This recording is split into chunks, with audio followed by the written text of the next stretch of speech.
அடுத்த ஆண்டு சட்டசபை தேர்தலுக்கு இப்போதே தயாராக வேண்டும் என்று அதிமுக மாவட்ட செயலாளர்களுக்கு அக்கட்சியின் பொதுச் செயலாளரும் எதிர்க்கட்சி தலைவருமான எடப்பாடி பழனிசாமி அறிவுறுத்தியுள்ளார். சென்னை ராயப்பேட்டையில் உள்ள அதிமுக தலைமை அலுவலகத்தில் எடப்பாடி பழனிசாமி தலைமையில் அக்கட்சியின் மாவட்ட செயலாளர்கள் கூட்டம் இன்று நடைபெற்றது. அமைப்பு ரீதியாக 82 மாவட்ட செயலாளர்கள் மற்றும் மூத்த நிர்வாகிகள் பங்கேற்ற கூட்டத்தில் இபிஎஸ் ஆலோசனை நடத்தினார்.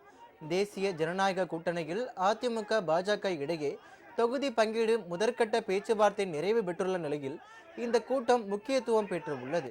இந்நிலையில் அடுத்த ஆண்டு நடைபெறவுள்ள சட்டசபை தேர்தலுக்கான பணிகள், வாக்காளர்களை சந்தித்து திமுக அரசின் அவலங்களை எடுத்துரைத்தல் போன்றவை குறித்து விரிவாக விவாதிக்கப்பட்டதாக அதிமுக வட்டாரங்கள் தெரிவித்தன. இபிஎஸ் மத்திய அமைச்சர் கோயல் சந்திப்பில் பேசப்பட்ட விவகாரம், சென்னை மற்றும் கோவை மாவட்டத்தில் அதிமுகவுக்கு சாதகமான தொகுதிகள், முக்கிய நிர்வாகிகள் போட்டியிடும் தொகுதிகள் குறித்தும் ஆலோசனை நடத்தப்பட்டதாக தெரிகிறது.